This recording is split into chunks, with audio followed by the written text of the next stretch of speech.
یہ 2000 BC کی بات ہے کہ جب طوفان نوح کی تباہی کے بعد اللہ تعالیٰ نے سرزمین عرب پر ایک ایسی قوم پیدا فرمائی جو دنیا میں سب سے زیادہ طاقتور، مضبوط اور توانا افراد پر مشتمل تھی۔ یہ لوگ جسمانی خوبصورتی، سرخ و سفید رنگت اور وجاہت میں اپنا ثانی نہیں رکھتے تھے۔ مال و دولت کی فراوانی، شاندار تہذیب و تمدن، شان و شوکت سمیت دنیا کی ہر نعمت اور آسائش انہیں میسر تھی۔ قرآن کریم میں ارشاد باری تعالیٰ ہے کہ ان جیسی کوئی اور قوم اور ملکوں میں پیدا نہیں کی۔ قوم عاد کے متعلق تفصیل سوائے قرآن کریم کے کسی اور مذہبی یا قدیمی تاریخی کتب میں نہیں ملتی، اس لیے اس قوم کی حالت کا نقشہ یا قرآن کریم کے ذریعے بن سکتا ہے یا پھر ان اثریات کے ذریعے جو محققین علم آثار نے ان کے بارے میں حاصل کی ہیں۔ مورخین لکھتے ہیں کہ عاد نام کا ایک شخص حضرت نوح کی چوتھی نسل میں ان کے بیٹے سام کی اولاد میں سے تھا۔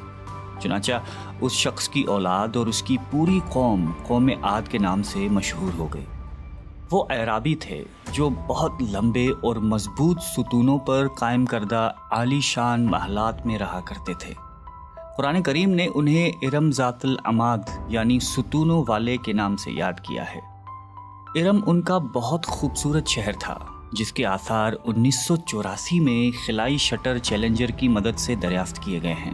یہ علاقہ آج کل عمان کا حصہ ہے۔ بحیرہ عرب اور بحر احمر کے درمیان عمان، حضرموت، بحرین اور مغربی یمن تک ایک وسیع صحرا ہے جسے صحرائے الاحقاف کہتے ہیں۔ یہ دنیا کے عظیم صحراؤں میں سے ایک ہے جس کا رقبہ ایک محتاط اندازے کے مطابق 65 لاکھ مربع میٹر ہے۔ اس صحرا میں سفید اور باریک ریت کے ہزاروں فٹ اونچے پہاڑ نما ٹیلے ہیں جہاں کوئی بھی چیز پھینکی جائے تو منٹوں میں غائب ہو جاتی ہے۔ کسی زمانے میں یہ دنیا کا سرسبز و شاداب علاقہ تھا اور وہاں یہ قوم عاد آباد تھی۔ آج یہ بھیانک صحرا اللہ تعالیٰ کی کھلی نشانیوں میں سے ایک اور اہل زمین کے لیے جائے عبرت ہے۔ قرآن کریم میں ارشاد باری تعالیٰ ہے کہ وہ ارم جو ستونوں والے تھے جن کی مانند کوئی قوم ملکوں میں پیدا نہیں کی گئی۔ بعض مفسرین نے لکھا ہے کہ ارم عاد کے دادا کا نام تھا، جیسا کہ ان کے شجرہ نسب میں بیان کیا گیا تھا۔ ڈاکٹر اسرار احمد تحریر فرماتے ہیں کہ عام مورخین کا خیال ہے کہ ارم قوم عاد کے شاہی خاندان کا لقب تھا۔ حالیہ دور میں ایک شہر کے جو زیر زمین آثار دریافت ہوئے ہیں ان سے پتہ چلتا ہے کہ اس شہر کے فصیل پر 30 ستون یا مینار بنائے گئے تھے۔ کہا جاتا ہے کہ یہ شہر شداد نے خصوصی اہتمام کے ساتھ بسایا تھا جو اس قوم کا بہت بڑا بادشاہ تھا۔ قد و قامت اور جسمانی قوت کے لحاظ سے دنیا میں اس کا کوئی ثانی پیدا نہیں ہوا۔ اس طرح اس قوم نے جس معیار اور جس انداز کی تعمیراتیں کی، ایسی تعمیرات اس سے پہلے دنیا میں کبھی کسی قوم نے نہیں کی۔ شاید اسی لیے یہ جگہ شداد کی جنت ارضی کے نام سے تاریخ میں مشہور ہے، تاکہ لوگ آخرت کی جنت کے بدلے اس نقد جنت کو اختیار کر لیں۔ مگر جب یہ عالی شان محلات تیار ہو گئے اور شداد نے اپنے روسائے مملکت کے ساتھ اس میں جانے کا ارادہ کیا تو ان پر اللہ تعالیٰ کا عذاب نازل ہوا اور وہ سب ہلاک ہو گئے اور وہ محلات بھی مسمار ہو گئے۔ اس اعتبار سے اس آیت میں قوم عاد پر آئی ایک خاص عذاب کا ذکر ہوا ہے جو شداد بن عاد اور اس کی بنائی ہوئی جنت پر نازل ہوا۔ ایک اور روایت کے مطابق عاد کے بیٹے شداد نے جب جنت کے نام اور خصوصیات سے متعلق سنا تو اس نے زمین پر ایسی ہی جنت بنانے کا ارادہ کیا اور عدن کے کسی صحرا میں تعمیرات کا کام شروع کر دیا، اور مسلسل 300 برس کی شب و روز کی محنت کے بعد دنیا میں ایک خوبصورت جنت بنا دی جس میں شاندار محلات بھی تھے اور نہریں اور آبشار بھی۔ شداد کی عمر 900 سال ہو چکی تھی۔ ایک دن اس نے قوم عاد کے لوگوں کو جنت کے دیدار کی دعوت دی۔ وقت مقررہ پر وہ اپنے لوگوں کے ساتھ جنت کی جانب روانہ ہوا۔ ابھی شہر ارم کے عالی شان دروازے کے قریب ہی پہنچا تھا کہ رب ذوالجلال کے عذاب نے آ گھیرا۔ یوں شداد اپنی جنت کے ساتھ زمین میں ہی زندہ دفن ہو گیا۔ طوفان نوح کے بعد قوم عاد ہی وہ پہلی قوم تھی جو بتوں کے پجاری بنے۔ علامہ جلال الدین سیوطی اپنی تفسیر میں تحریر کرتے ہیں کہ قوم عاد نہایتی زور آور اور بہادر قوم تھی۔ وہ سب بت پرست تھے۔ مختلف کتب میں ان کے بتوں کے مختلف نام بیان کیے گئے ہیں۔ کچھ نے بتوں کے نام صدا، سمود اور ہیرا بتائے ہیں۔ مورخین کی رائے کے مطابق ان کے معبود بھی قوم نوح کی طرح پتھر کے 5 بت یعنی ود، سوا، یغوث، یعوق اور نصر ہی تھے۔ کفر و شرک کے سمندر میں غرق قوم عاد کی بد اعمالیاں جب اپنی انتہا کو پہنچ گئیں تو اللہ تعالیٰ نے انہی کے قوم کے ایک نیک اور صالح بندے کو ان پر پیغمبر بنا کر مبعوث فرمایا۔ حضرت ہود قوم عاد کی سب سے معزز شاخ خلود کے ایک خوبصورت اور وجیح شخص تھے۔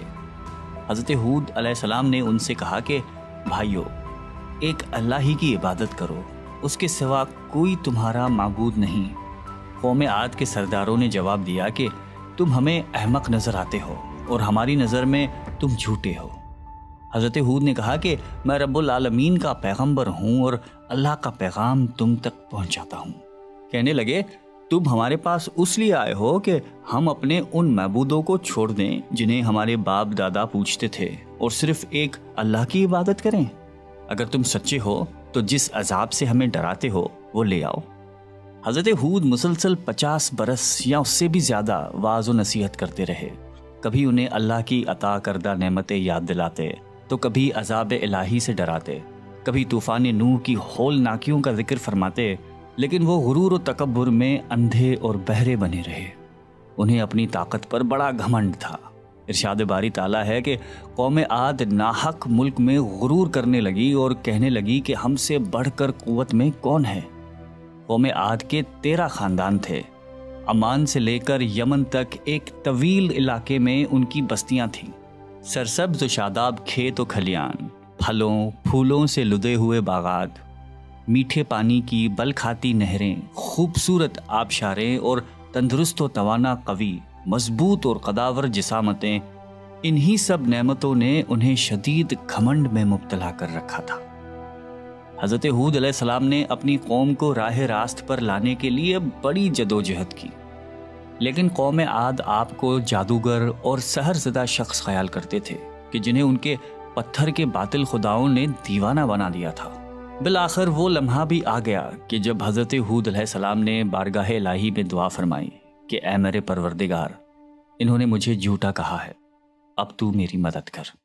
فرمایا اے نبی، یہ تھوڑے ہی عرصے میں اپنے کیے پر پچھتانے لگیں گے۔ اللہ تعالیٰ نے اپنے نبی کی دعا قبول فرمائی اور قوم عاد پر عذاب کی ابتدا ہوئی۔ بادلوں کے فرشتے کو حکم ملا کہ اب بارش نہ برسائی جائے۔ چشموں کے فرشتوں کو حکم ملا کہ ان کے چشموں اور آبشاروں کو خشک کر دو۔ دیکھتے ہی دیکھتے شادابی ویرانی میں بدل گئی، مویشی مرنے لگے، پھل اناج ناپید ہو گیا۔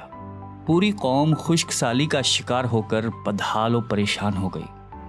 یہ سلسلہ مسلسل 3 سال چلتا رہا۔ نبی سے قوم کی یہ پریشانی دیکھی نہ جاتی تھی۔ مسلسل واعظ و نصیحت کرتے رہتے اور فرماتے کہ اے میری قوم، اپنے پروردگار سے بخشش مانگو، پھر اس کے آگے توبہ کرو، وہ تم پر آسمان سے مینا برسائے گا اور تمہاری طاقت اور قوت میں اضافہ فرمائے گا۔ کہنے لگے ہود، تم ہمارے پاس کوئی دلیل ظاہر نہیں لائے، ہم صرف تمہارے کہنے سے نہ تو اپنے معبودوں کو چھوڑنے والے ہیں اور نہ تم پر ایمان لانے والے ہیں۔ ہم تو یہ سمجھتے ہیں کہ ہمارے کسی معبود نے تمہیں آسیب زدہ کر کے دیوانہ کر دیا ہے۔ اس زمانے میں یہ دستور تھا کہ قوموں کو جب کوئی مشکل آ گھیرتی تو وہ بیت اللہ شریف جا کر اللہ کے آگے آہوزاری کرتے اور ان کی مشکل رفع ہو جاتی۔ یعنی کافر قومیں بھی اس حقیقت کو تسلیم کرتی تھیں کہ اس ارض و سما کے مالک ایک لافانی قوت موجود ہے۔ چنانچہ قوم عاد کے 70 سرکردہ افراد مکہ مکرمہ پہنچے، جہاں معاویہ بن بکر کی حکومت تھی۔ معاویہ کی ماں کا تعلق قوم عاد سے تھا۔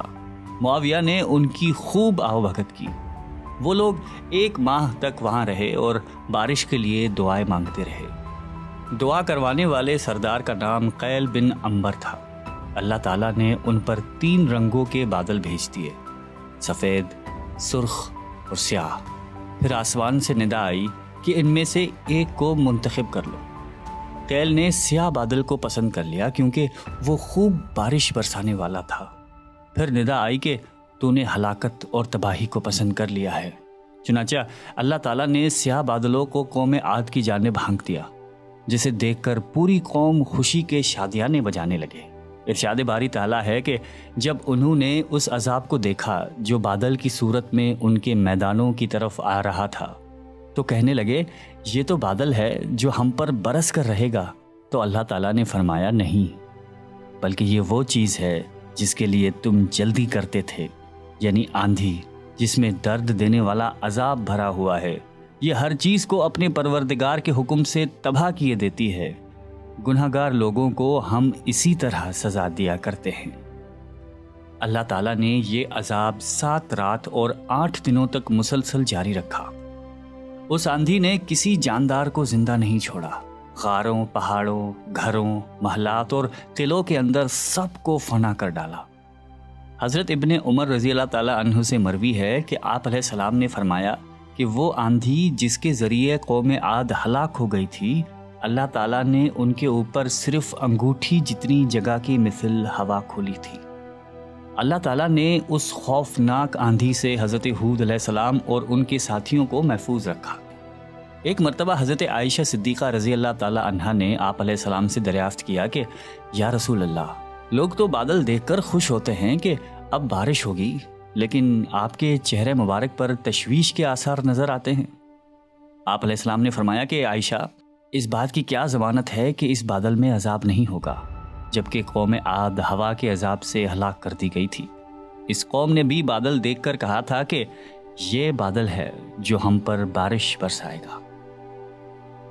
پروردگار عالم نے قرآن کریم میں قوموں کی تباہی کے جو واقعات فرمائے ہیں، ان کا اصل مقصد یہی ہے کہ امت مسلمہ ان سے سبق حاصل کرے۔